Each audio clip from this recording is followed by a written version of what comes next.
බුදු සරණයි. පින්වත් ඔබ සැමට. පින්වත්නි, බෞද්ධ ගුවන්විදුලියෙන් විසිරුවා හැරෙන දහම් මුතුවැල ධර්මදේශනා මාලාවේ පූජනීය කෝරළයාගම සරණතිස්ස ගෞරවනීය ස්වාමීන් වහන්සේ විසින් පවත්වන සතර සතිපට්ඨාන දේශනාව අරමුණු කරගෙන සිදු කෙරෙන ධර්මදේශනා මාලාවයි මෙලෙස ආරම්භ වන්නේ. අතුල් කෝට්ටේ ශ්‍රී ජයවර්ධනපුර ජයසේකරාරාම විහාරාධිපති ශාස්ත්‍රපති පූජ්‍යපාද රජවත්තේ වප්ප ස්වාමීන් වහන්සේගේ අනුශාසනා පෙරදැරිව එම විහාර පරිශ්‍රයේ ධර්ම මන්දිරයේ පටිගත කෙරෙන මෙම ධර්මදේශනා මාලාව බෞද්ධ ගුවන්විදුලියෙන් විසිරුවා හැරීම සඳහා සදැහැති දායකත්වයෙන් කටයුතු කරන්නේ කොළඹට රාජගිරිය ලේක් පාර අංක 116 ලිපිනෙහි පදිංචි පින්වත් දීපලාල් විජේරත්න මැතිතුමන්, පින්වත් ඉමාලි ප්‍රියංජලා විජේරත්න මැතිණිය ඇතුළු ඒ පවුලේ පින්වත් පිරිසයි. එසේනම් පින් සිතින් ලෝතර බුදුබණ පදයක් මෙලෙස ශ්‍රවණය කරමු. එසේනම් සාදු සිතින් ජීවිත අවබෝධය දකින්නට සද්ධර්මයෙන් බිඳක් මෙලෙස ශ්‍රවණය කරමු. සාදු සාදු සාදු. අමන්තා චක්කවාලේසු අත්‍රා ගච්ඡන්තු දේවතා සද්ධම්මං මුනි රාජස්ස සුනන්තු සග්ග මොක්ඛදං ධම්ම ශ්‍රවණ කාලෝ අයං බදන්තා ධම්ම ශ්‍රවණ කාලෝ අයං බදන්තා ධම්ම ශ්‍රවණ කාලෝ අයං බදන්තා. නමෝ තස්ස භගවතු අරහතෝ සම්මා සම්බුද්දස්ස. නමෝ තස්ස භගවතු අරහතෝ සම්මා සම්බුද්දස්ස. නමෝ තස්ස භගවතු අරහතෝ සම්මා සම්බුද්දස්ස.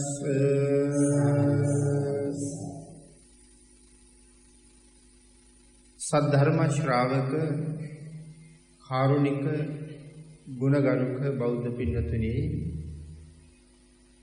විසුද්ධි මාර්ගයේ ආනාපාන සතිය ගැන විස්තර කරන ආනාපාන සති කතා කියන කොටස විසුද්ධි මාර්ගයේ අටුවාවේ සඳහන් කරලා තියෙන විදිහට මේ විදිහටයි ඒක සඳහන් වෙන්නේ. මේ සියලුම අටුවාවන්ට ප්‍රධානයි විසුද්ධි මාර්ගය.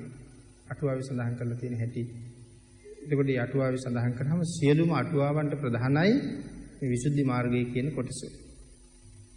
භාග්‍යවතුන් වහන්සේගේ ප්‍රකීර්ණක දේශනාව පවතින්නේ මේ අටුවාව තුළ. ප්‍රකීර්ණක දේශනාව කියලා කියන්නේ ධර්මයේ විස්තර කරලා තියෙන කොටස.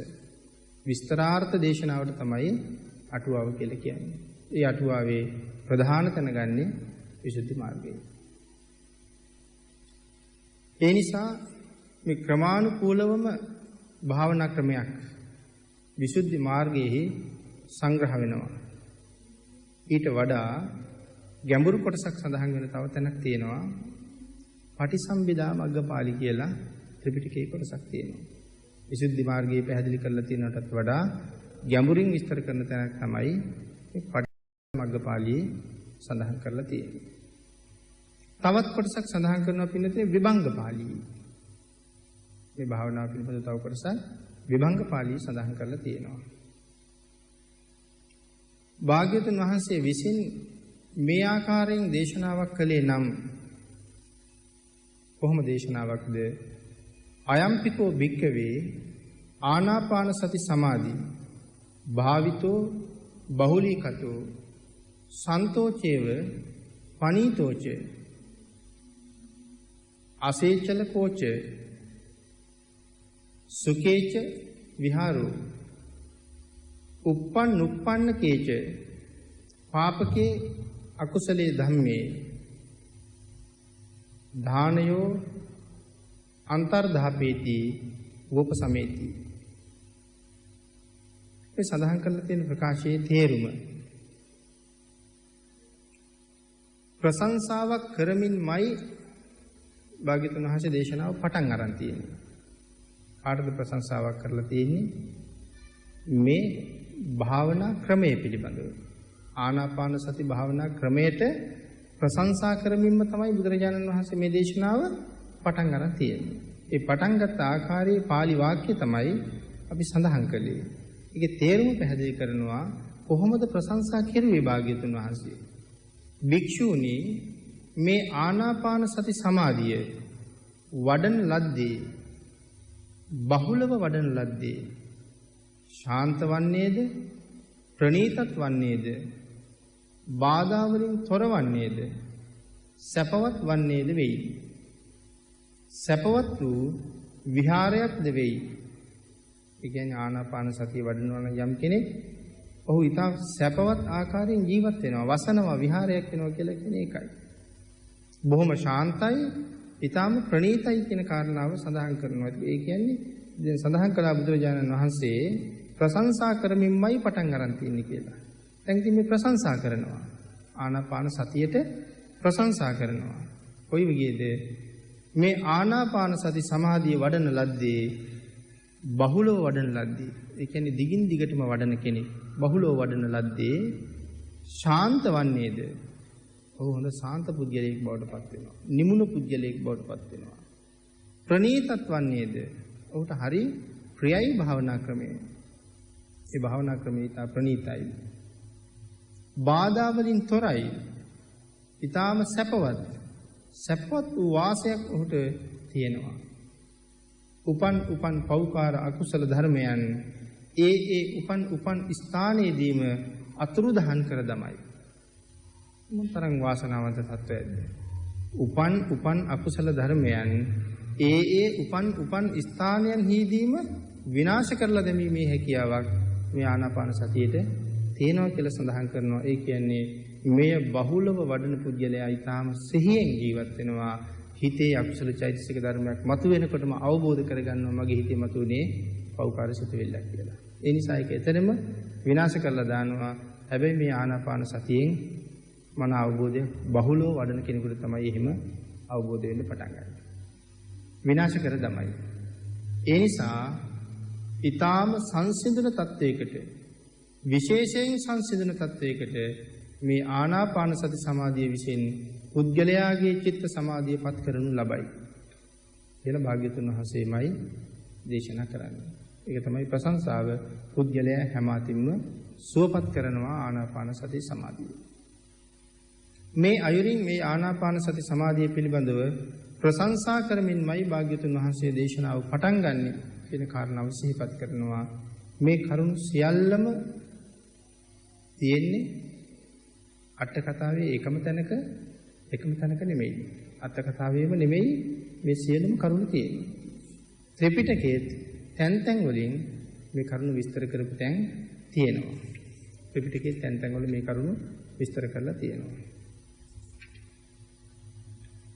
අපි මුලින් සඳහන් කරපු පාඩය භාග්‍යවතුන් වහන්සේ ආනාපාන සතියට කරපු ප්‍රශංසාව මුලින් සඳහන් කරපු පාඩය සහ මේ විස්තර කරන පාඩය අපි තව පාඩයක් සිහිපත් කරනවා. ඒ විස්තර කරන පාඩය කියන දෙකම තියෙන ත්‍රිපිටකයේ. ත්‍රිපිටකයේ සූත්‍රවල තමයි පැහැදිලි කරලා තියෙන්නේ. දෙවෙනි පාඩය මොකද්ද? කතං භාවිතෝච භික්ඛවේ ආනාපාන සති සමාධි කතං බහුලී කතෝ. මේක තමයි දෙවෙනි පාඩය. කතං භාවිතෝච භික්ඛවේ ආනාපාන සති සමාධි කතං බහුලී කතෝ. කෙසේ වඩන ලද ආනාපාන සතිය කෙසේ බහුලව වඩන ලද ආනාපාන සතිය ශාන්තත් ප්‍රණීතත් වන්නේද? කෙසේ වඩන ලද ආනාපාන සතිය ශාන්ත වන්නේද ප්‍රණීත වන්නේද සපවත් වූ විහාරයක් වන්නේද කියලා ප්‍රශ්නයක් බුදුරජාණන් වහන්සේමයි අහන්නේ. ආනාපාන සතිය සපවත් වෙන්නේ කොහොමද? ශාන්ත වෙන්නේ කොහොමද? ප්‍රණීත වෙන්නේ කොහොමද කියලා බුදුරජාණන් වහන්සේම අපෙන් අහනවා. ශාන්ත වූ විහාරයක් වෙන්නේ කොහොමද? ප්‍රශ්න ටික බුදුරජාණන් වහන්සේම අහලා පිළිතුරත් භාග්‍යවතුන් වහන්සේම දෙනවා. මේ ප්‍රශ්න අහලා තියෙන්නේ පිළිතුරු දීමේ අටියෙන්මයි. උන්වහන්සේම ප්‍රශ්න කරනවා, උන්වහන්සේම උත්තර දෙනවා. උත්තරේ දීලා තියෙනවා මේ විදිහට. ඉද භික්ඛවේ භික්ඛු අරඤ්‍යගතෝවා රුක්කමූලගතෝවා ශුඤ්ඤාගාරගතෝවා නිසීදති පල්ලංකං ආභුජිත්වා. එහෙනම් කොහොමද ශාන්ත වෙන්නේ, කොහොමද ප්‍රණීත වෙන්නේ? භික්ෂුනි, මේ සසර බිය ඇති භික්ෂුව අරණ්‍යයක හෝ රුක්ක මූලයක හෝ ශුඤ්ඤාගාරයකට හෝ ගොස් හිඳගනී. පළඟක් බැඳගෙන හිඳගනී. කොමන කෙනාද? සසරට බිය වෙන කෙනා මේ ආනාපාන සතිය වඩන්න අරණ්‍යයක රුක්ක මූලයක හෝ මේ තැනකට ගිහිල්ලා පළඟක් බැඳගෙන හිඳගනී. ශුඤ්ඤාගාරයක හෝ පරිමුඛං සතින් උපට්ඨපෙත්වා සෝ සතෝව අස්ස සති සතෝ පස්ස සති. ඔහු සිහියෙන්ම ආග්‍රහණය කරයි. ඊටාම සිහියෙන් යුක්තව ඔහු ආග්‍රහණය කරනවා. ඔහු සිහියෙන්ම ප්‍රාශ්වාස කරයි. සිහියෙන්ම ආග්‍රහණය කරනවා, සිහියෙන්ම ප්‍රාශ්වාස කරනවා. එතකොට මේ සිහියෙන්ම ආග්‍රහණය කරනවා, සිහියෙන්ම ප්‍රාශ්වාස කරනවා. මේ ආග්‍රහණයයි ප්‍රාශ්වාසයයි සිහියෙන් කරනවා කියලා කියන්නේ මේ හුස්ම රැල්ලත් එක්ක කරන භාවනාවක් තමයි මෙතන තියෙන්නේ. ඊටාම සිහි කල්පනාවෙන් හුස්ම ගන්නවා. හරි සියුම් වැඩ. ධර්ම ශ්‍රවණය කරන්න වාඩි වෙලා විනාඩි 40ක් විතර ගෙවුණා. අපි පිළිතුරු කල්පනා කරලා බලන්නකෝ හුස්ම ගත්තා කියලා අපි කවුරුවත් දැනගෙන හුස්ම ගත්තද කියලා. විනාඩි 40ක් විතර අපි වාඩි වෙලා හිටියා. නමුත් මේ කාරණාවට අහුන් දීගෙන හිටියා මිසක් අහුන්කන් දීගෙන හිටියා මිසක් හුස්ම ගන්නවා කියලා කවුරුවත් හිතුවේ නෑනේ. කාටවත් දැනුනෙත් නෑනේ හුස්ම ගත්ත බව. නමුත් අපි හුස්ම ගත්තේ නැද්ද? හුස්ම ගත්තා. එහෙමනම් මෙතෙක් වෙලා කිසිම ආකාරයකින් කල්පනා කරපු නැති මේ ආස්වාසය ප්‍රාස්වාසය කියන කාරණාව පිළිබඳවම හිත පිහිටවාගෙන මේ කාරණාව කරනකොට මොන තරම් පහසුවක් සෝයක් දැනෙනවද කියන කාරණාව පැහැදිලි කරනවා. මේ කර්මස්ථානයේ පිළිබඳව කිසිම අවබෝධයක් නැති කෙනෙක්. කිසිම අවබෝධයක් නැහැ ආනාපාන සතිය පිළිබඳව. නමුත් විවේකීව තැනක ඉඳගෙන මේ හුස්ම රැල්ලට හිත යොමු කරලා ටික වෙලාවක් හිටියොත් ඔහුට දැනෙන්නේ පුදුමාකාර සුවයක්. මේ මොකවත් දැනගෙන කරලා නෙමෙයි. ඔහුට දැනෙන්නේ පුදුමාකාර සුවයක්. ඒක ඔහු හරියටම කළා නම් ඔහුගේ එදිනෙදා ජීවිතයේ ඒ වෙනකන් තිබිච්ච සියලුම ප්‍රශ්න අමතක වෙනවා. ඒ ප්‍රශ්න අමතක වෙලා ඒ මොහොතේ ඔහුට දැනෙන්නේ පුදුම සුවයක්. අන්න ඒ නිසයි මේ ආනාපාන සතිය මේ තරම් ප්‍රණීතයි කියලා සඳහන් කරලා තියෙන්නේ. තරම්ම ප්‍රණීතයි කියලා සඳහන් කරන්නේ ඒකයි. දීගං වා අස්ස සන්තෝ දීගං අස්ස සාමීති පජානාති. මුලින් සඳහන් කළේ මේ සෝ සතෝව පස්ස සති. ඔහු සිහියෙන්ම ආග්‍රහණය කරයි, සිහියෙන්ම ප්‍රාශ්වාස කරයි. ඊළඟට සඳහන් කරනවා දීගං වා අස්ස සන්තෝ දීගං අස්ස සාමීති පජානාති. දීර්ඝ වාශ්වාස කරයි. දීර්ඝ හුස්මක් ගන්නවා. ඒකත් සිහියෙන්ම ඉන්නවා. දීර්ඝ හුස්මක් ගන්නවා. ප්‍රාශ්වාස කරනකොටත් දීර්ඝව ප්‍රාශ්වාස කරනවා. දීර්ඝව ආශ්වාස කරනවා. දීර්ඝව ප්‍රාශ්වාස කරනවා. දීගං වා පස්ස සන්තෝ දීගං පස්ස සාමීති පජානාති කියවේ දීර්ඝව ප්‍රාශ්වාස කරනවා කියන කාරණාව. මෙන්න මේ ආකාරයට පියවර 16ක් තියෙනවා කියලා සඳහන් කරන ප්‍රධාන වශයෙන් පියවර 16 4 කොටස් 4කට බෙදලා තියෙනවා. මේ ආකාරයෙන් පියවර 16ක් මේ ආනාපාන සතිය තුළ තියෙනවා. ඒක 4 කොටස් වලට බෙදලා තමයි මෙතන පැහැදිලි කරලා තියෙන්නේ. පළමු පියවර දීගං වා අස්ස සන්තෝ. මේකේ පළවෙනි පියවර. දෙවෙනි පියවර රස්සං වා පස්ස සන්තෝ. දීගං වා අස්ස සන්තෝ රස්සං වා පස්ස සන්තෝ. රස්සං වා කියලා මෙතන සඳහන් කරන්නේ කෙටියෙන් ප්‍රාශ්වාස කරනවා කියලා. රස්ව කියලා කියන්නේ අපි කෙටි කියන එකනේ. රස්ව දීර්ඝ. රස්ව කියලා කියන්නේ කෙටියෙන් ප්‍රාශ්වාස කරනවා. තුන්වෙනි ක්‍රමය සබ්බකාය පටිසංවේදී අස්ස සිස්සාමීති සික්ඛති. සබ්බකාය පටිසංවේදී සියලුම ආශ්වාස ප්‍රාශ්වාස කායන් දැනගනිමින්ම ආශ්වාස ප්‍රාශ්වාස කරනවා. ආශ්වාස ප්‍රාශ්වාස කය දැනගනිමින් මේ කටයුත්ත කරනවා. පස්සම් බයං කාය සංඛාරං හතරවෙනි කොටස. එහෙනම් මෙහෙම කොටස් හතරකට බෙදෙනවා. 4 කොටස් නෙබෙදුවා කිව්වේ. මේ මූලික පියවර 4 සංග්‍රහ වෙන්නේ කායානුපස්සනාවේ. සතර සතිපට්ඨානේ කායානුපස්සනාවට මේ මූලික කොටස් 4 අන්තර්ගත කරලා තියෙනවා. අපි කරන විචින්නත් මේ මහා සතිපට්ඨාන සූත්‍ර දේශනාවේ සඳහන් වෙන්නේ මේ කොටස් 4 විතරයි. සතිපට්ඨාන සූත්‍ර දේශනාවේ සඳහන් කරන්නේ මේ කායානුපස්සනාව පිළිබඳව සඳහන් කරපු කොටස් 4 විතරයි. නමුත් කොටස් 16කට මේක බෙදලා වෙන වෙන තැන්වල ඒක සඳහන් කරලා තියෙනවා. මජ්ක්‍ධිම නිකායේ සඳහන් කරනවා මහා ආනාපාන සති කියලා සූත්‍රයක්. ආනාපාන සති සූත්‍රය සතිපට්ඨාන සූත්‍රයේ තියෙන්නේ දීඝනිකායේ. මහා සතිපට්ඨාන සූත්‍රයේ තියෙන්නේ දීඝනිකායේ. මහා ආනාපාන සති සූත්‍රයේ තියෙන්නේ මජ්ක්‍ධිම නිකායේ. මේ මජ්ක්‍ධිම නිකායේ තියෙන ආනාපාන සති සූත්‍රයේ සහ අපි නිරන්තරයෙන් පිරිත් පොතේ කියවන අපේ ඇහැ ගැටෙන ගිරිමානන්ද සූත්‍රය. මේ සූත්‍රවල සඳහන් වෙනවා පියවර 16ම ඒ සමතයානික විපස්සනා වශයෙන් තමයි දේශනා කරලා තියෙන්නේ. සමතයානික විපස්සනා වශයෙන් මේ කාරණාව දේශනා කරලා තියෙන්නේ.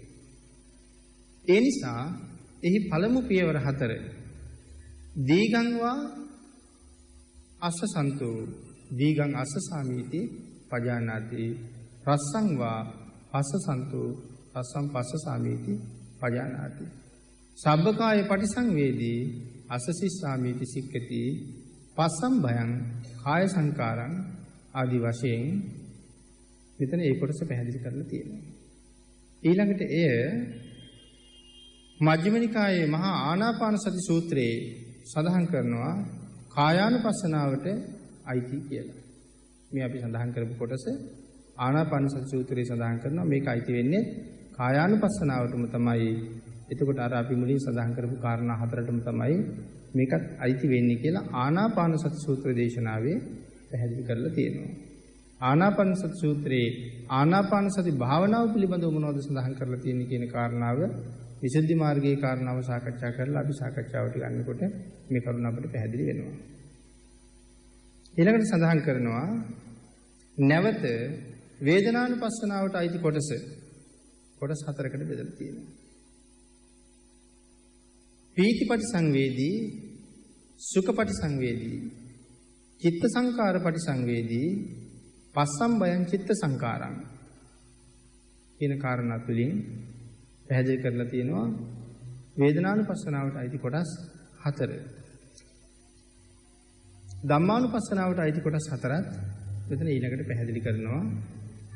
චිත්තපටි සංවේදී අස්සසිස්සාමීති සික්ඛති අභිප්පමෝදයන් චිත්තං සමාදහං චිත්තං විමෝචයන් චිත්තං ආදි වශයෙන් ධම්මානුපස්සනාවට අයිති කොටස පැහැදිලි කරනවා.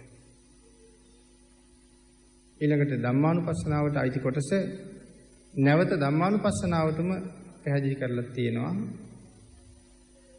අනිච්චානුපස්සී අසසිස්සාමීති සික්ඛති විරාගානුපස්සී අසසිස්සාමීති සික්ඛති නිරෝධානුපස්සී අසසිස්සාමීති සික්ඛති පටිනිස්සග්ගානුපස්සී අසසිස්සාමීති සික්ඛති කියන කාරණා.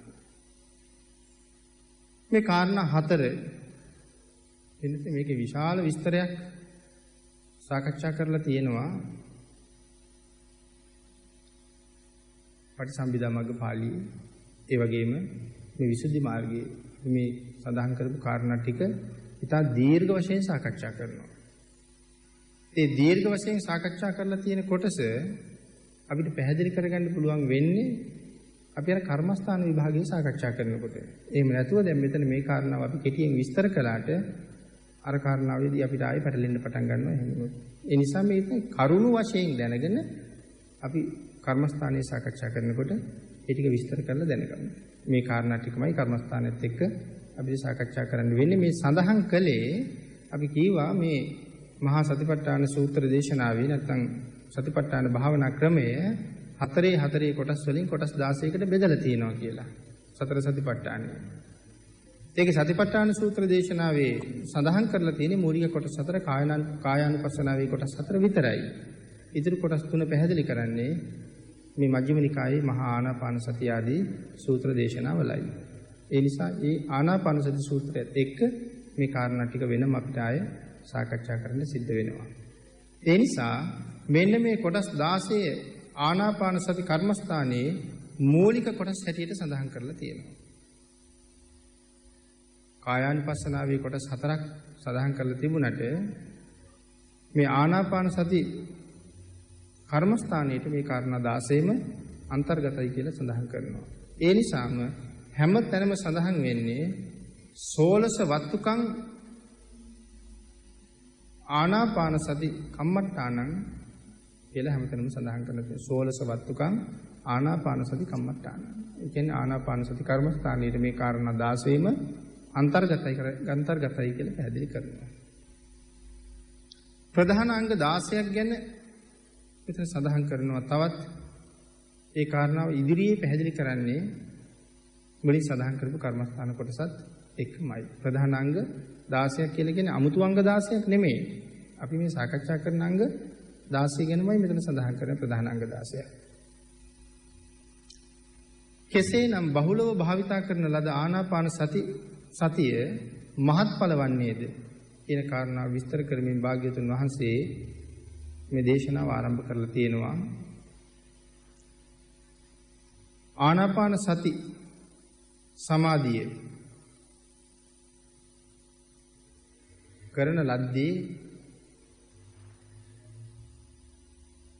මේ වචනය මෙතන පැහැදිලි කරනවා. මේ ආනාපාන සති සමාධිය කරන ලද්දේ කියලා විතරක් සඳහන් කරනවා. ආනාපාන සති සමාධිය කරන ලද්දේ කියලා සඳහන් කරලා එහෙම කීවහම මේ වචනේ අපිට පැටලි සහගත සහ වරදින්න පුළුවන්. ආනාපාන සති සමාධිය කරන ලද්දේ කියලා විතරක් සඳහන් කරාම අපිට ඒක පැටලි සහගත කාරණාවක් වෙන්න පුළුවන්. මොකද්ද ඊටු ටික මේකේ කියලා. ඒක සඳහන් කරනවා සිංහල භාෂාවේ භාවිතා කරනවා කියලා අපි සාමාන්‍යයෙන් කරන ව්‍යවහාරය. එතන මේ පැටලි සහගත වෙන්නේ මේ භාෂාවේ තියෙන වචනවල ශබ්ද උච්චාරණයත් එක්ක. සිංහල භාෂාවේ භාවිතා කරනවා කියලා අපි සාමාන්‍ය ව්‍යවහාරයේදී පාවිච්චි කරන්නේ පාවිච්චි කරනවා කියන අර්ථයයි. භාවිතා කරනවා කියලා කියන්නේ පාවිච්චි කරනවා කියන අර්ථය තමයි සිංහල භාෂාවේ තියෙන්නේ. එතකොට ඒක පාලි භාෂාවට ගියහම භාවිතෝ එහෙම නැත්නම් භාවිතා කරනවා කියන වචනයට පාලියෙන් හම්බ වෙන තේරුම වඩනවා. සිංහල භාෂාවේ හම්බ වෙන්නේ භාවිතෝ කියන එකට පාවිච්චි කරනවා. පාලියට යනකොට ඒකට හම්බ වෙන්නේ වඩනවා.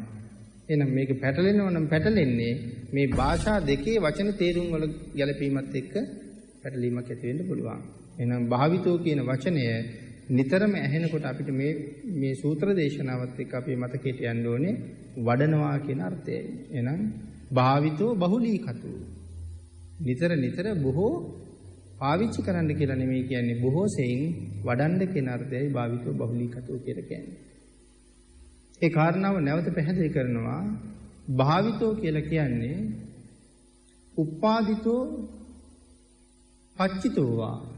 භාවිතෝ කියලා කියන්නේ උපාදිතෝ පච්චිතෝවා. තමා තුළ නැති දෙයක් උපදවා ගන්නවට එහෙම නැත්නම් වර්ධනය කර ගන්නවට උපාදිතෝ පච්චිතෝවා කියලා කියනවා. තමා තුළ නැති දෙයක් උපදවා ගන්නවා. එහෙනම් ආනාපාන සති භාවනාව වඩනවා කියලා කියන්නේ නැත්නම් භාවිතා කරනවා කියලා කියන්නේ අපි ගාව නැති දෙයක් අපි උපදවා ගන්නයි මේ වෑයම් කරන්නේ. ඒ නිසා භාවිතෝ කියන කාරණාවට තවත් අර්ථයක් සපයනවා. උපාදිතෝ පච්චිතෝවා. තමා තුළ නැති දෙයක් උපදවා ගන්නට එහෙම නැත්නම් වර්ධනය කර ගන්නවට එහෙම සඳහන් කරනවා. පාලියේ භාවිතෝ කියන වචනය යම් තැනක තිබුණොත් එතන තියෙන පාවිච්චි කිරීම නෙමෙයි වැඩිම කියන අර්ථයයි කියලා මෙතන විස්තර කරනවා. නැති දෙයක් ඉපදවීම හෝ තියෙන ගුණාංගය වර්ධනය කර ගැනීම කියන කාරණාවත් මෙතන සඳහන් කරනවා. නැති දෙයක් උපදවා ගන්නවා තියෙන ගුණය වර්ධනය කරනවා. එහෙනම් වඩනවා කියලා කිව්වේ තියෙන ගුණය වඩනවා.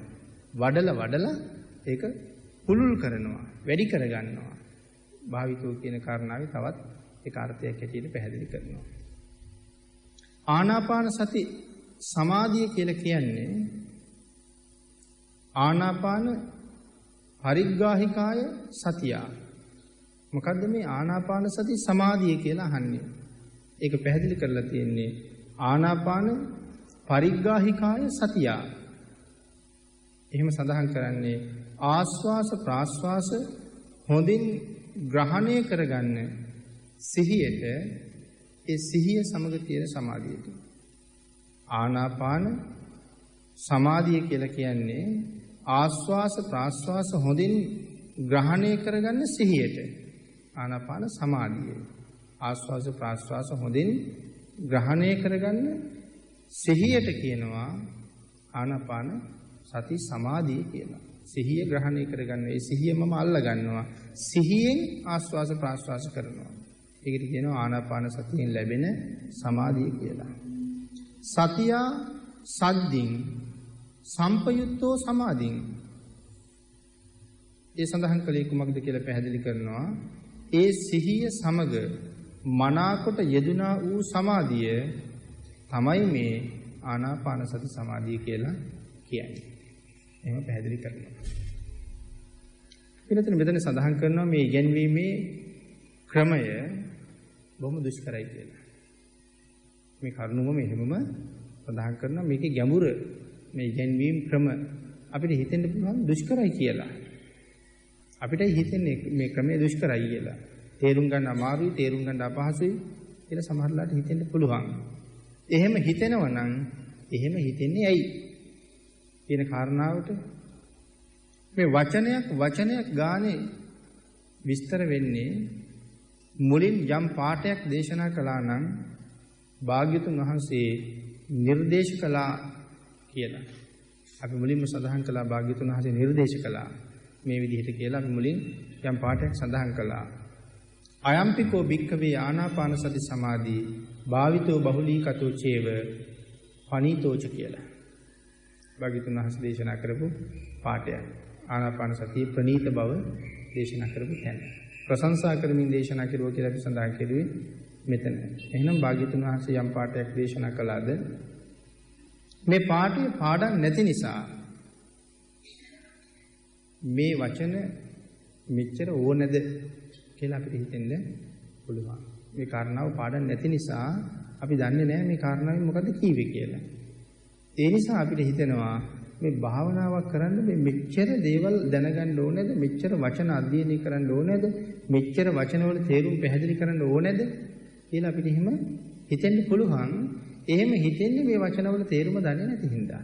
මොනවද මේ වචන වලින් කියන්නේ කියන කාරණාව නොදන්න නිසා තමයි අපිට හිතෙන්නේ මෙච්චර ඕනෑද මේක අමාරුයි කියලා. නමුත් මේ සියලුම වචන හැම වචනයක් ගානේ මේක ප්‍රගුණ කරන්න දැනගන්න අවශ්‍යයි. ඒ කියන්නේ අපි ඔක්කොම මේ වචන කටපාඩම් කරගන්න ඕනේ කියන කාරණාවම නෙමෙයි. නමුත් මේ කර්මස්ථානේ කොහොමද ඉදිරියට පවත්වාගෙන යන්නේ? භාවනාව කරගෙන යනකොට මගේ හිතේ යම් ගැටලුවකට මම මූණ පෑවොත් මම ඒක විසඳගන්නේ කොහොමද? තව කෙනෙක් හොයාගෙන ගිහින් තව කෙනෙකුට කියලා ඒක විසඳන්න මට ඇතිවෙච්ච ප්‍රශ්නේ ඇතිවෙච්ච විදිහටම තව කෙනෙකුට කියන්න බෑ. සමහර ප්‍රශ්න ඇතිවෙච්ච විදිහටම විස්තර කරලා දෙන්න මටවත් තේරෙන්නේ නෑ ඒක. නිකන් මෙන්න මේ වාගේ එකක් කියලා උදාහරණ තමයි ගෙනහැර දක්වන්න වෙන්නේ. නමුත් මම දන්නවා වෙච්ච දේ මොකද්ද කියලා කියන්න බැරි වුණාට අන්න එහෙම තැනකට ආපුවාම ඒ කාරණාව පවා හරියටම තේරුම් අරගන්න ඕන නිසා තමයි මේ තරම් වචන ප්‍රමාණයක් මේ විස්තර කරලා තියෙන්නේ. හරියටම මේ මාර්ගයේ ගමන් කරවන්න ඕන නිසායි විස්තර කරන්නේ භාග්‍යතුන් වහන්සේ තරමට. ඒ නිසා භාග්‍යතුන් වහන්සේ අපිට ධර්මයේ ඉගෙන ගන්න කියලා කීවා ක්‍රම පහකට. මේ කරුණ වලින් අපිට ඇති වෙන මේ පැටලී සාගත ස්වභාවය ලෙහා ගන්න නිසා ක්‍රම පහකට. මොකක්ද ඒ ක්‍රම පහ? සුතා, දතා, වචසා පරිචිතා, මනසානුපෙක්ඛිතා, දිට්ඨියා සුප්පටිවිද්දා. සුතා හොඳට අහන්න ඕනේ. දතා අහන ධර්මය හොඳට මතක තියාගන්න ඕනේ. ධාරණය කරන්න ඕනේ. වචසා පරිචිතා වචනේ ප්‍රගුණ කරන්න ඕනේ. ඒ කාරණාව තමයි මේ සඳහන් කරන්නේ. වචනේ ප්‍රගුණ කරන්න ඕනේ. ඒ නිසා තමයි මෙච්චර වචන ගොඩක් මේ දේශනා කරලා තියෙන්නේ. හැම වචනයක්ම අත්‍යවශ්‍යයි. අමාරුයි කියලා හිතන්නේ නැතුව හැම එකක්ම ප්‍රගුණ කරගන්න වෙනවා. ඒකයි මුලින්ම සාකච්ඡා කළේ මේ නිර්වාණය කියන තැනට යනවා කියන එක තරම් පහසු වැඩක් නෙමෙයි කියලා. වචසා පරිචිතා වචනේ ප්‍රගුණ කරන්න ඕනේ. මනසානුපෙක්ඛිතා තමන්ගේ මනසින් ඒකේ තේරුම ආවර්ජනය කර බලන්න ඕනේ. මේක මේ සූත්‍රය නම් පැහැදිලි කරනවා සෝතන්දත සූත්‍රයේ මේ සුතා දතා වචසා පරිචිතා මේ කියන කාරණා තුනම පාලියෙම කෙරෙන්න ඕනේ කියලා. තමන්ගේ අර්ථයට පරිවර්තනය කරගන්න වෙන්නේ මනසානුපෙක්ඛිතා හතරවෙනි පියවරේදී. දිට්ඨියා සුප්පටිවිද්දා එන හරියටම දකින්න ඕනේ. දිට්ඨියා සුප්පටිවිද්දා හරිම කාරණාව දකින්න ඕනේ. මෙන්න මේ කාරණා පහ යටතේ මනාව ධර්මය අධ්‍යයනය කරපු පුද්ගලයාට වරදින්නේ නැහැ කියන කාරණාවයි අපි මුලින් සඳහන් කළේ. හොඳට ධර්ම ශ්‍රවණය කරපු පුද්ගලයාට මේ ගත වෙච්ච කාලේ කවදාවත් අහක ගියා වෙන්නේ නැහැ. අහලා තියෙනක හොඳට මතකයි. දිව්‍ය ලෝකයක අපි ගිහිල්ලා ඉපදෙනවා. දිව්‍ය ලෝකේ ඉපදිලා දිව්‍ය සැප විඳ ඉන්නවා. දිව්‍ය සැප විඳ ඉන්නවා මිසක් බණ අහන සිරිතක්වත් ධර්මයේ යෙදෙන සිරිතක්වත් නැහැ. ඇතැම් දෙවිවරු එහෙම ඉන්නකොට මේ දිව්‍ය ලෝක වලට ධර්ම දේශනා කරන්න බ්‍රහ්ම ලෝක වලින් බ්‍රහ්ම රාජ්‍ය වෙනවා. මහරහතන් වහන්සේලා දිව්‍ය ලෝක වලට වැඩලා ධර්ම දේශනා කරනවා. මුගලන් මහරහතන් වහන්සේම නිතරම දිව්‍ය ලෝකෙ වැඩම කළා. දෙවියන්ට ධර්ම දේශනා කරන්න. අන්න එහෙම රහතන් වහන්සේ නමක් හෝ දිව්‍ය පුත්‍රයෙක් බ්‍රහ්ම රාජයෙක් කියලා ධර්ම දේශනා කරනකොට අර මෙතන හොඳට බණ අහලා පුරුදු අය දැන් එහෙ ඉන්නකොට ඒගොල්ලන්ට මේ ධර්මය ඇහෙනකොට පෙර තමන් අහපු ධර්මයේ ආවර්ජනය වෙනවා. හරියට නිකන් මේ යමකින් වහලා තිබ්බ දෙයක් විවෘත කරනවා වගේ. ඒ ආවර්ජනය වෙනකොට මේ පෙර මා ඇහූ ධර්මය නේද? ඒ නිසා ඒ පෙර අහලා තිබිච්ච පුරුද්ද නිසා වහා අවබෝධ වෙන්න පටන් ගන්නවා. ඒ පෙර අහලා පුරුදු වෙන්නේ. දැන් අපි හොඳට කටපාඩම් කරලා තියෙන එක කාලයක් භාවිතා නොකර හිටියාම අමතක වෙනවා. නමුත් ආයෙ පොත අරගෙන දෙපාරක් විතර කියවපුවාම අපිට ආයේ ඡේදෙම පාඩම්. අන්න ඒ වාගේ අර ස්වාමින් වහන්සේ නමකින් හෝ දිව්‍ය පුත්‍රයෙක්ගෙන් බ්‍රහ්ම රාජයෙක්ගෙන් පෙර ඇසූ ධර්මයේ නැවත ඇහෙනවත් සමගම ඒක මනාව Tamanට අවබෝධ වෙලා පිහිට වෙනවා. මේ ක්‍රමයට ධර්මයේ ප්‍රගුණ කරාම ලැබෙන වාසිය. එහෙම නැත්නම් කෙනෙක් ඇවිල්ලා බණ කියන්නේ වෙනත් දිව්‍ය පුත්‍රයෙක් තවත් දිව්‍ය පුත්‍රයෙකුට ඇවිල්ලා මේ ධර්ම කාරණාව මතක් කරනවා. මේ දෙන්න සාකච්ඡා කරනකොට ඔව් ඇවැත්නි ඒ පෙර අපි ඇසූ ධර්මයයි කියලා ඒ අය ආය ධර්ම අවබෝධය කියන්නේ. එහෙනම් කිසිසේත් ශ්‍රවණය කරන එක අහක ගියා වෙන්නේ නැහැ. ඒ නිසා සඳහන් කරනවා අහන්න ඕනේ මතක තියාගන්න ඕනේ. පින්නතුනි මෙන්න මේ පළමු වාක්‍ය අපිට පාඩම් නැති නිසා තමයි මේ මොනවද කියන්නේ කියන සිතුවිලි සමහරලාට ඇති වෙන්නේ. මේ කාරණා පහෙන් ප්‍රගුණ කරන්න ඕනේ කියලා නොදන්න නිසාත් මේ වාක්‍ය පාඩම් නැති නිසා. ඒක සඳහන් කරනවා අයම්පිකෝ භික්ඛවේ ආනාපාන සති සමාධි. ඒ කියලා කියන්නේ මොකද්ද? භාවිතෝ මොකක්ද? බහුලීකතෝ කියන්නේ මොකද්ද? භාවිතෝ කියන්නේ මොකද්ද? බහුලීකතෝ කියන්නේ මොකද්ද? සන්තෝචේව පනීතෝ සාන්තයි ප්‍රණීතයි. දැන් මේ වචන මේ සඳහන් කරන්නේ මුලින් සඳහන් කරපු පාඨයේ තියෙන වචන. සන්තෝ චේව පනීතෝ සාන්තයි ප්‍රණීතයි. එහෙම කියන්නේ මොකද? වෙනම පැහැදිලි කරනවා අසේචනකෝ කියන්නේ ඇයි? සුකෝ විහාරෝ කියන්නේ මොකද්ද? අපි මුලින් සඳහන් කරපු පාඨයේ තියෙන වචන එකක් ගානේ ප්‍රශ්න කර මෙතන පැහැදිලි කරනවා. උපන් පෞකාර අකුසල දහම් ඒ ස්ථානයේදීම නැති කරනවා සංසිඳවනවා කියන්නේ මොකද්ද කියන කාරණාව මෙතන විස්තර කරලා තියෙනවා.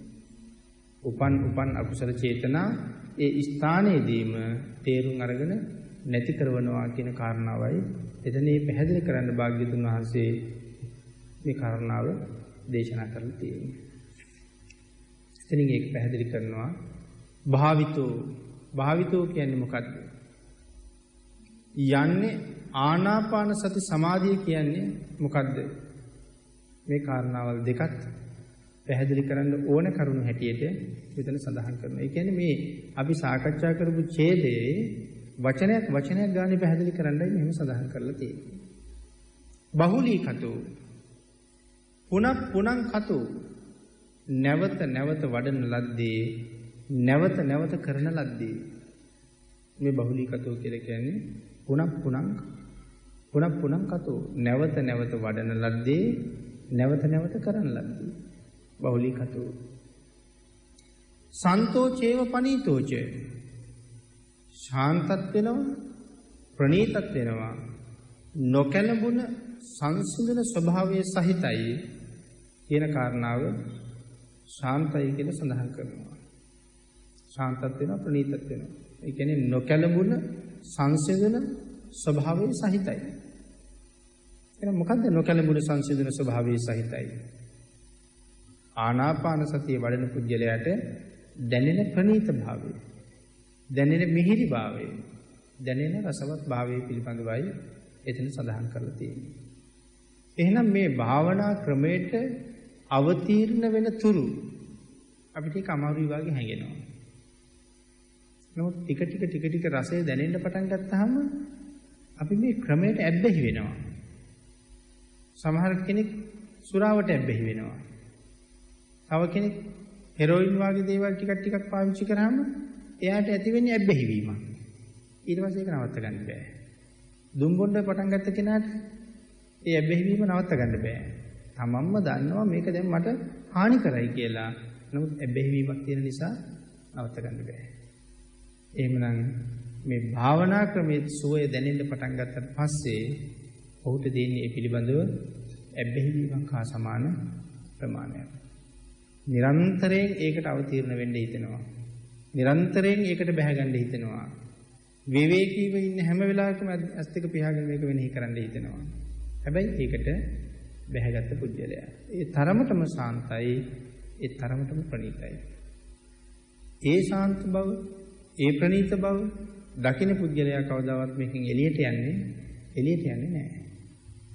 එහෙම වඩලා තියෙන පුජ්‍යලයා මේ ජීවිතෙන් මැරිලා ගියත් ඊළඟ භවයකත් ඔහුට ඒ පෙර පුරුද්ද පිහිටනවා.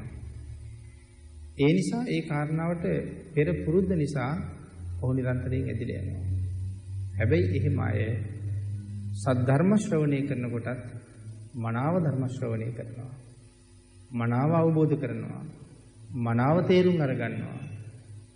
එහෙම අවබෝධ කිරීම තේරුම් ගැනීම අරගන්නවා වගේම ඊළඟ භවයන් වල කවදාවත් මිත්‍යා දෘෂ්ටික කුලයක උපදින්නේ නැතුව යනවා. ඇයි මේ භාවනා ක්‍රමේ ප්‍රණීත විදිහට වැඩෙන්න පටන් ගන්නෙ නැහැ මේ සරණ සීලේ නැත්තම්. තිසරණ නැත්තම් වැඩෙන්න පටන් ගන්නෙ නැහැ. තිසරණ තියෙන කෙනෙකුට තමයි මේ භාවනා ක්‍රමේ වැඩෙන්නේ. යමෙකුට හරියට තිසරණ තිබුණා කියලා කියන්නේ ඒ පුද්ගලයා මිත්‍යා දෘෂ්ටික කුලයක උපදින්නේ නැහැ.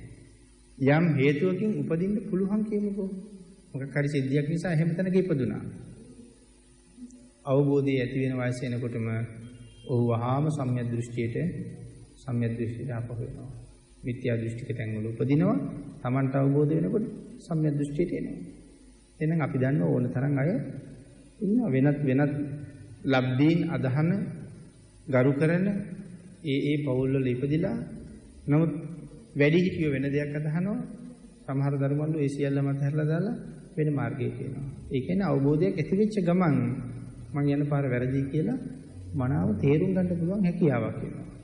ඒ වෙන කාරණාවක් හින්දා නෙමෙයි පෙර තිසරණේ පිහිටලා හිටපෙකේ තියෙන ආරක්ෂාව. කවදාවත් මිත්‍යා දෘෂ්ටියකට යන්නේ නැහැ. යම් හේකින් ගියොත් අවබෝධයක් ඇති වෙච්ච ගමන් මේ මිත්‍යා දෘෂ්ටියෙන් අත මිදෙනවා කියලා මෙතන පැහැදිලි කරලා තියෙනවා. එහෙමනම් ඒ තෙරුවන් සරණ යෑමේ තියෙන තවත් සුවිශේෂී ප්‍රතිලාභයක්. අන්න ඒ ප්‍රතිලාභ සියල්ලම ලබන්න මේ භාවනා කර්මස්ථානයේ මුදුන්පත් කරගන්නත් මෙන්න මේ ශාසනයේ මේ ඉද කියලා වචනයක් සඳහන් කරනවා. ඉද භික්ඛවේ කියන මේ ඉද කියන වචනේ තියෙන තේරුම පොත් ගණනාවක ලියන්න පුළුවන්. අකුරු දෙකයි. ඉද කියන්නේ ඇයි මේ ඉද කියලා කියන්නේ මේ ශාසනයේ කියන කාරණාවයි. පළවෙනි ශ්‍රමණයා ලෝකේ පහළ වුණෙත් මේ ශාසනයේ. පළවෙනි රහතන් වහන්සේ ලෝකේ පහළ වෙන්නෙත් මේ ශාසනය තුලමයි. මේ ශාසනයෙන් බැහැර ශ්‍රමණෙක් නැහැ. මේ ශාසනයෙන් බැහැර රහතෙක් නැහැ. එහෙනම් ඒ කායන මාර්ගයක් හැටියට මේ ශාසනයමයි පළවෙනි රහතන් වහන්සේ පළවෙනි ශ්‍රමණයා බිහි වුණේ. ඒකයි මේ ඉද කියලා සඳහන් කරන්නේ. ඊළඟට ඉද කියන වචනේ විස්තර කරන තැන බුද්ධ ධම්ම සංඝ කියන කාරණා තුනම විස්තර කරනවා. ඒ කාරණා අපි යම් ප්‍රමාණයකට සාකච්ඡා කරලා අපි දන්නවා. නම් ඉද ඒ කාරණාව තව විස්තර කරනවා මේ ශාසනයේ පමණයි කියන කාරණාව. මේ ශාසනයෙන් තොර වෙන කිසිම තැනක රහතන් වහන්සේලා බිහි වුණා කියලා සඳහන් කරන්නේ නැහැ. ලෝකේ පළවෙනි ශ්‍රමණයා කවුද ලෝකේ හැබැයි පළවෙනිම රහතන් වහන්සේ? ලෝකේ පළවෙනිම රහතන් වහන්සේ තමයි සම්මා සම්බුද්ධ. බුද්ධාන්තරයක පහළ වෙන පළවෙනිම රහතන් වහන්සේ බුදුරජාණන් වහන්සේ. රහතන් වහන්සේ බුද්ධත්වයට ගමන් කරන්නේ. රහත් බවත් එක්ක. එනම් ඉස්ලාම මෙතෙන්ට එන්නේ බුදුරජාණන් වහන්සේ. ඉන් පස්සේ උන්වහන්සේ නිසා මහ ගහක ගෙඩි වැටිලා තැන් වල පැලවෙනවා වගේ මේ මහ පොළොව උඩ මේ ශාසනය නිසා රහතන් වහන්සේලා කොන්තරම් පහළ වෙනවා. හැබැයි ඒ බුද්ධ ශාසනයක විතරයි. වෙන කොයි තරම් ආශ්චර්ය දක්වන්න පුළුවන් අය හිටියත්, අහසින් යන්න පුළුවන් අය හිටියත්, පොළොව යටින් යන්න පුළුවන්, ජලය යටින් යන්න පුළුවන්, විවිධ 이르දීන් දක්වන්න පුළුවන් අය හිටියත් ඒ කාටවත් රහත් වෙන්න නම් බැරි වුණා. මේ ශාසනය විතරයි ඒක පුළුවන්. හැබැයි ඒ රහතන් වහන්සේලාට ලැබෙන ඇතැම් 이르දී ධාන ප්‍රාතිහාර්ය ශක්තිය බුදුරජාණන් වහන්සේ දේශනා කරලා නැහැ. නිර්පරාදේ දක්වන්න කියලා. පෙන්වන්න කියලා දේශනා කරලා නැහැ කොතනවත්. පෙන්වනවා නම් යම් කෙනෙක් භාග්‍යතුන් වහන්සේ ඇයට කරුණු කාරණා අවබෝධ කරවලා දුන්නා. ඉස්සරලාම යමක මහා ප්‍රාතිහාර්ය දක්වන්න සිද්ධ වෙන්නේ මේ වගේ කාරණාවක් මුල් වෙලා. පින්ඩෝල භාරද්වාජ මහ රහතන් වහන්සේ අහසින් ගිහිල්ලා හඳුන් පාත්‍රය ගත්තා. මිනිස්සු මේ කාරණාව අහලා උන්වහන්සේට නැවත ආරාධනා කළා ස්වාමීනි අනේ ඒ වගේ ආශ්චර්යයන් දක්වන්න කියලා. ඒ වෙලාවේ උන්වහන්සේ මහ විශාල යොදුන් ගණනක් දිග පළල උස තියෙන විශාල පර්වතයක් මේ පාදයේ නියපෙත්ත මට රඳවගෙන මාපට ඇඟිලි නියපිට රඳවගෙන අහසේ මහසී රුධියෙන් වඩිනවා. මේ විශාල ගල් පර්වතයේ තියෙන නියපොත්ත උඩ. මිනිස්සු කෑ ගහන්න පටන් ගත්තා. ස්වාමීනියෝ ඔක ඉවත් කරන්න. ඒ දැන් මිනිස්සු බයයි ගල වැටුනොත් එහෙම. යදුන් ගානක් විශාලයි. විශාල පිරිසක් යට යනවා. මේ කාරණාව ආරංචි වෙලා බුදුරජාණන් වහන්සේ විනය නීතියක් පනවනවා. ඒ ප්‍රතිහාරයන් අවශ්‍ය නැති වෙලාවෙ දක්වන්න එපා කියලා. වික්ෂුන් වහන්සේලාට විනය නීතියක් පැනවුවා. ඒ වෙලාවේ තමයි නිගණ්ඨාය කියන්න පටන් ගත්තේ අපිත් රහත් වෙලා ඉන්නේ. අපිට තිබ්බ පාත්‍රය ගන්න අපි නිකන් මේ අපේ තියෙන වටිනා දේවල් අනික් අයට නිකන් පෙන්වන්න යන්නේ නැහැ. එහෙම නෙමෙයි ශ්‍රමණ බෞද්ධ ගෞතමයන්ගේ ශ්‍රාවකයෝ Tamanට යම් ඵලයක් තියෙනවා නම් ඒක ලෝකයට කියා පාන්න කැමතියි. ඒ වගේ චෝදනාවක් කළා. නමුත් ඒගොල්ලෝ කවුරුවත් රහත් වෙලා එහෙම නෙවෙයි. ඊට පස්සේ තමයි බුදුරජාණන් වහන්සේ පණිවිඩයක් යවන්නේ එහෙනම් මම විරුද්ධ ප්‍රතිහාරය දක්වනවා. මගෙත් එක ප්‍රතිහාරය දක්වන්න ඉන්න කියලා. හැබැයි කාටවත් ප්‍රතිහාරය දක්වන්න බැරි වුණා. මේ ප්‍රතිහාරය දක්වන්නේ අඹ ගහක් මුල කියලා ආරංචි වෙච්ච නිසා නිගණ්ඨ ප්‍රදේශයේ තිබිච්ච සියලුම අඹ ගස් කැපුවා. ඒ අවට ප්‍රදේශයේ රාජ්‍යයේම තිබිච්ච සියලුම අඹ ගස් කැපුවා. දැන් දක්වයි ශ්‍රමණ බෞද්ධ ගෞතමයා ප්‍රතිහාරය කියලා කිව්වා. ඒ අඹ ගහක් මුල ප්‍රතිහාරය දක්වන්නේ. අද ප්‍රතිහාරය දක්වන දවසේ භාග්‍යවතුන් වහන්සේ පිණ්ඩපාතේ වැඩියා. රජුරුවන්ගේ උයනේ ඉන්න උයන් පල්ලා උයනේ ඇවිදගෙන යනකොට අහම්බෙන් දකින්නවා මේ අඹ නැති අවාරයක්. කොළාස්සේ තියෙනවා අඹ ගෙඩියක්. ලොකු අඹයක් ඉදිලා. කඩාගත්ත ගමන් හිතෙනවා මේක අයිති රජුරුවන්ටයි. උයනේ අයිතිකාරයන්නේ. මේ මිනිස්සු ආයෙ කල්පනා කරනවා මේක රජුරුවන්ට ගෙනහිලා දුන්නොත් මට කීයක් හරි සන්තෝෂමුද තුට්ටු දෙකක් ලැබෙයි. රජුරුවන්ට දෙනවට වඩා මේක බුදුරජාණන් වහන්සේට පූජා කරගත්තොත් මට පින් සිද්ධ වෙයි. අඹ ගෙඩියේ සෝදගෙන පිරිසිදු කරගෙන ගිහිල්ලා බුදුරජාණන් වහන්සේට පූජා කරනවා. භාග්‍යතුන් වහන්සේ දානේ වළඳලා අඹ ගෙඩියත් වළඳනවා. දැන් අද දවල් ප්‍රතිහාරය දක්වන්න තියෙන නම් අඹ ගස් නැහැ එකක්වත්. එතන හිටපු කෙනෙකුට කියන මේ අඹ ඇටේ මෙතන හිටවන්න කියලා. අඹ ඇටේ මහ පොළවේ දානවත් එක්කම විශාල අඹ ගහක් පැන නැගිනවා. නිගණ්ඨව පුදුම වෙනවා. ඒගොල්ලෝ එහෙම් මෙහෙම් පොරව අරන් ලෑස්ති වෙලා ඉන්නේ අඹ ගහ උයහට කපලා දාන්න. සඳහන් කරනවා මේ අඹ ගහ ගාවට පොරව අරන් එනකොට අඹ ගහ පේන්නේ නැතුව යනවා කියලා. කපන්න බෑ. අඹ ගහ ළඟට එනකොට අඹ ගහ පේන්නේ නැතුව යනවා. ඉතින් මේ ප්‍රතිහාරය භාග්‍යතුන් වහන්සේ විතරයි තනියම දක්වන්නේ.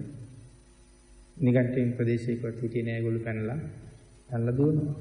නමුත් ඒගොල්ලෝ කීකේ හිටියේ අපි රහතන් වහන්සේලා කියලා. සමහර අය ගඟේ පැන්නා, සමහර අය ළිඳේ පැන්නා, සමහර අය ප්‍රදේශයේ දාලා දීවා. මිනිස්සු ඒගොල්ලන්ට බොහෝ අපහාස කළා. තමන් ගාව නැති ගුණයක් කියාගන්න ගියපු නිසා. මේ වෙලාවේ කොසල් රජු බුදුරජාණන් වහන්සේගෙන් ප්‍රශ්නයක් අහලා තිබුණා. ඒක හරි වටිනවා. මේ ප්‍රශ්නේ අහලා තිබුණ හැටි ස්වාමීනි ඔබ වහන්සේගේ ශ්‍රාවකයන්ට දේශනා කරනවා ප්‍රතිහාර දක්වන්න එපා කියලා.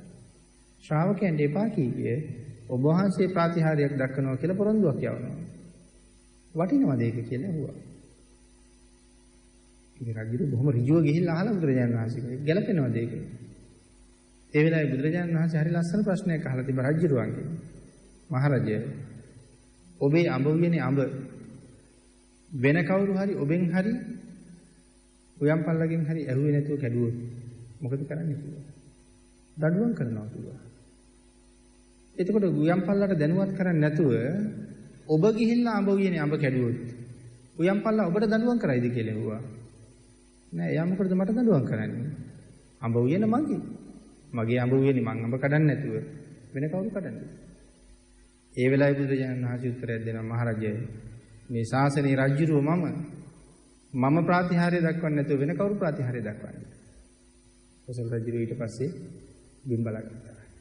එහෙනම් බුදුරජාණන් වහන්සේ පළවෙනි ප්‍රතිහාරය දක්වන්න එළඹුණේ මෙන්න මේ අන්‍ය ශාසන වලත් රහතන් වහන්සේලා ඉන්නවා කියලා ඒගොල්ලෝ කරපු ප්‍රකාශයේ මේ දුර්මතේ ඛණ්ඩනය කරන්න ඕන නිසා එහෙනම් රහතන් වහන්සේලා පහළ වුණේ මේ ශාසනය විතරයි කියන කාරණාව තමයි මේ ඉද කියන වචනයෙන් පැහැදිලි කරලා තියෙන්නේ. ඉද කියන වචනයෙන් ඒ කාරණාව තහවුරු කරන භාග්‍යතුන් වහන්සේ නැවත නැවත පැහැදිලි කරනවා පළවෙනි ශ්‍රමණයත් මේ ශාසනයේ පළවෙනි රහතන් වහන්සේත් මේ ශාසනයේ පළවෙනි නිර්වාණ අවබෝධය කරන කෙනයි රහතන් වහන්සේ කියලා කියන්නේ. නිවන් අවබෝධ කරපු කෙනත් මේ ශාසනයේ පමණයි, වෙන ශාසනයක නැති බව. එහෙමනම් ඒ කාරණාව මුදුන්පත් කරන්න පුළුවන් සම්මා සම්බුද්ධ ශාසනයක් පවතින කාලෙක සම්‍යක් දෘෂ්ටියක පහළ වෙන්න උපදින්න අපි සංසාරේ බොහෝම පින් කරලා තිබුණා. බොහෝම පින් කරලා. මනුස්ස ජීවිතයට ඇවිල්ලා තියෙනවා. හැබැයි මේ මනුස්ස ජීවිතේ ශ්‍රේෂ්ඨ වුණාට අඳුරෙන් පිරීලා. අඳුරු පැත්තටමයි අපේ ජීවිත බර. අඳුරෙන් පිරිච්ච අය, අඳුරු පැත්තට බර වෙච්ච අය ආලෝකයට අරගෙන යන්න. මනුෂ්‍යත්වයට ආවා කියලා කියන්නේ ආලෝකයට ආවා. මේ ආලෝකයට ආපු අය ආලෝකයෙන් අඳුරට යන්න පුළුවන්. සමහර අය අඳුරෙන් අඳුරටම යනවා, සමහර අය ආලෝකයෙන් අඳුරට යනවා. තම පරායන සූත්‍රයේ භාග්‍යවතුන් වහන්සේ මේක පැහැදිලි කරන්නේ. ඒ අතර සමහර අය ආලෝකයෙන් ආලෝකයටම ගමන් කරනවා. එහෙමනම් මේ වෑයම, මේ උත්සාහය ලංකාවාසී ලෝකවාසී සියලු දෙනාම ආලෝකයෙන් ආලෝකයට යන වැඩපිළිවෙලක් සකස් කරවන්නයි. ඒ වෙනුවෙන් තමයි මේ මහා සතර සතිපට්ඨාන සූත්‍ර දේශනාව මේ විදිහේ දේශනා කරවන්න කටයුතු සංවිධානය කරලා තියෙන්නේ. එහෙමනම් අද දවසේ මේ සතිපට්ඨාන සූත්‍ර දේශනාවෙන් තවත් ධර්ම දේශනා දෙකක් අපි මේ සාකච්ඡා කරන්න යෙදුනේ. අදට ධර්ම දේශනාව අපි මෙතනින් නිමා කරනවා. ධර්ම දේශනාවේ දායකත්වයේ ධර්මයෙන් කටයුතු කරන දීපලාල් විජේරත්න මැතිතුමා සහ එම මැතිණිය ඒ දෙදෙනාගේ නමින් නිදන ප්‍රාප්තියටපත් වුණ ආදරණීය දෙමව්පියන්ට සහ මව්පස පියපස දෙපාර්ශ්වයේම පින් බලාපොරොත්තු වෙන සියලුම ඥාතීන්ට පින් අනුමෝදන් කිරීමත් මේ දෙදෙනාටත් දයාබරණීය දූ දරුවන්ටත් තුනුරුවන්ගේ ආශිර්වාදයේ නිදුක් බව නිරෝගී භාවයේ චිරජීවනයේ ප්‍රාර්ථනා කිරීමත් ලංකාවාසී ලෝකවාසී සියලුම දෙනාට සද්ධර්මයේ ආලෝකයෙන් භාග්‍යතුන් වහන්සේ දේශනා කොට වදාළ උතුම් ආර්ය සත්‍ය අවබෝධය ලබන මාර්ගයට පිවිසෙන්න මම්පෙත් විවර කරලා දෙන්න තමයි මේ මහා සතිපට්ඨාන සූත්‍ර දේශනාවෙන් ධර්ම දේශනා මාලාවක් පවත්වන්න මේ කටයුතු සංවිධානය කළේ. එහෙමනම් ඒ වෑයමේ සැබෑ ප්‍රයෝජනය මනාව සද්ධර්ම ශ්‍රවණය කරන සියලු දෙනාටම ලබන්න පුළුවන්. ලංකාවාසී ලෝකවාසී හැම දෙනාටම. සියලු දෙනාම මනාව සද්ධර්ම ශ්‍රවණය කරලා මේ කාරණාව අවබෝධ කරලා නැවත නැවත පොත පරිහරණය කරලා මේ දේශනාවල් නැවත නැවත ශ්‍රවණය කරලා වහවහ කරුණු කාරණා අවබෝධ කරගෙන මේ ශාන්ත වූ ප්‍රණීත වූ ආනාපාන සතියෙම නිර්වාණ අවබෝධය සොයාගෙන ගමන් කරන්න සියලු දෙනාටම තුනුරුවන්ගේ ආශිර්වාදයෙන් ශක්තිය ධෛර්යය වාග්ය වාසනාව උදා වේවා කියලා ආශිර්වාද කරනවා. ඒ වගේම මේ දේශනා මාලාව පැවැත්වීම සඳහා මේ විහාරස්ථානයේ ඉඩකඩ ලැබලා දුන්න විහාරාධිපති අති ගෞරවනීය අපේ අනුනායක අවසරයි රජවත්තේ වප්ප නායක ස්වාමින් වහන්සේට මේ සියලුම පින් අනුමෝදන් කරවමින් උන්වහන්සේට නිදුක් බව, නිරෝගී බව, චිරජීවනයේ ප්‍රාර්ථනා කරමු. ඒ වගේම මේ ස්ථානයේ මෙවන් වැදගත් ශාසනික කටයුතු සිදු කරගන්න සහ වෙනත් දේශනා කටයුතු ආදී සිදු කරන්න මේ විහාරස්ථානයේ මේ ධර්මශාලාව සකස් කරලා පූජා කරන්නට යෙදෙන සන්ධ්‍යා තෙන්නකෝන් මැතිණිය සහ මේ මැතිතුමා ඇතුළු සියලු දෙනාමත් සිහිපත් කරලා ඒ අයට පින් අනුමෝදන් කරමින් මේ සියලු දෙනාටමත් පින් අනුමෝදන් කරමින් සදේවක ලෝකයටත් පින් අනුමෝදන් කරමින් ඔබ අප සියලුම දෙනාට ඊ타ම ඉක්මන් භවයක ඊ타මත්ම කෙටි කාලයකින් සුඛ සහගත ප්‍රතිපදාවෙන් ආර්ය සත්‍ය අවබෝධයෙන් සැනසෙන්නේ මේ මහා කුසල් පාරමී වේවා කියලා ප්‍රාර්ථනා කරනවා. ආකාශට්ඨා ච බුම්මට්ඨා දේවා නාග මහිද්దికා පුඤ්ඤන්තං අනුමෝදිत्वा චිරන් රක්ඛන්තු ලෝක සාසනං දේවෝ වස්සතු කාලේන සස්ය සම්පත්ති හෝතු ච පීතෝ භවතු ලෝකෝ ච රාජා භවතු ධම්මිකෝ.